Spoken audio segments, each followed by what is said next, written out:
Hello guys, welcome back in our YouTube channel. Guys आज चाहिँ एकदम राम्रो घाम लागेर हामी घाम तापेर बसिरहेको छौँ है गाइज माथि हेर्नु त टन्टलापुर घाम लागिरहेको छ।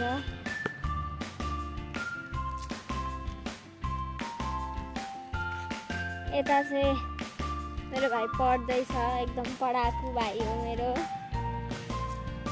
उता आमा साकेलाको हेर्छिन्छ। भाइको भोलिको एक्जाम छ अनि एकदम पढ्दैछ कि एक्जाम राम्रो गर्छु भनेर हैन। हो है, खोइ त हो भनेको पढ्नुपर्छ है गाइस। उता चाहिँ बाख्रा छ हैन, बाख्रासँग यस्तो बोल्दिनँ, झन्डै यहाँको पछाडि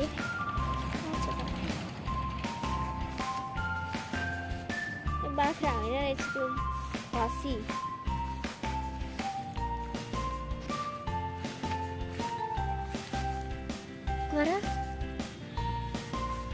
यता आउँछु उता तर यता पनि बाख्रा छ होइन गाइस। कालो बाख्रा र सेतो बाख्रा भन्दिनँ, खैरो बाख्रा। यसलाई भ्लग बनाउनु निकै रहर रहेछ है कालो बाख्रालाई। आज एकदम टन्टलापुर घाम लागिरहेको छ।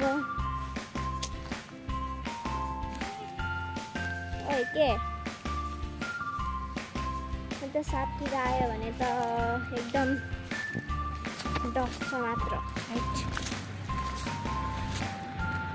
उता चाहिँ मेरो पढाकु भाइ एकदम पढ्दैछ, मेरो प्यारो भाइ हो त्यो।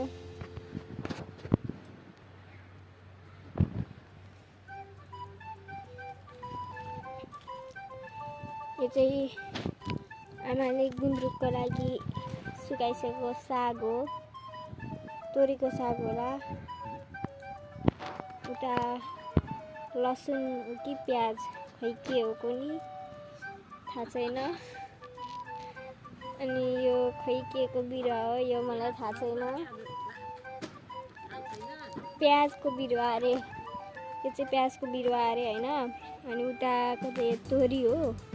आमा यो तोरी हो, त्यो तोरी हो कि के हो? त्यो फुल फुलेको यो फुल फुलेको चाहिँ तोरी अरे गाइस। यस्तो घाम छ कि यस्तो निन्द्रा लागिरहेछ क्या, यस्तो निन्द्रा लागिरहेछ नि के भन्नु क्या। पढम आज आकाश पनि कति सफा छ गाइस।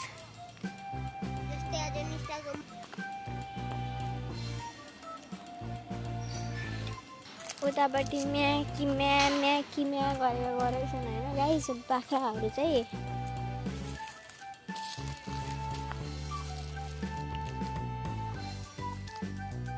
उता हाम्रो छिमेकी आन्टीहरू अनि त्यो छिमेकी दाई सबजना चाहिँ घाम तापेर बसिराखिसकेको छ।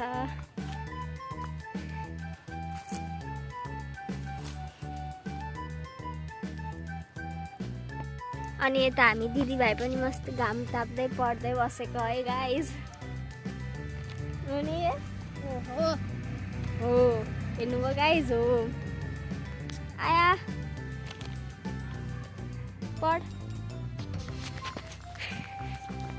गाइस। आज हामीहरूको दिन चाहिँ यसरी नै कट्छ होइन। हजुरहरूको दिन चाहिँ कसरी कट्छ कमेन्ट बक्समा लेख्नुहोस् है।